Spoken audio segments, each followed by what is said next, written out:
Hey, guys, welcome back to my YouTube channel.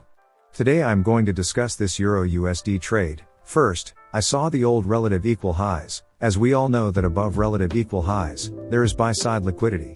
So I will wait for the price to take buy-side liquidity. It takes buy-side liquidity.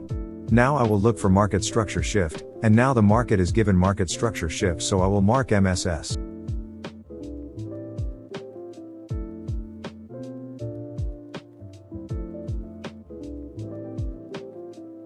And now I will mark the fair value gap and I will take entry at the start of the fair value gap.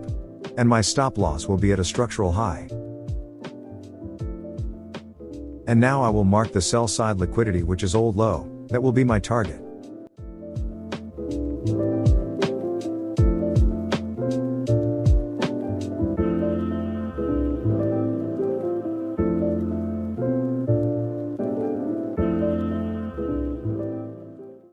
And after a long time, it hits my take profit.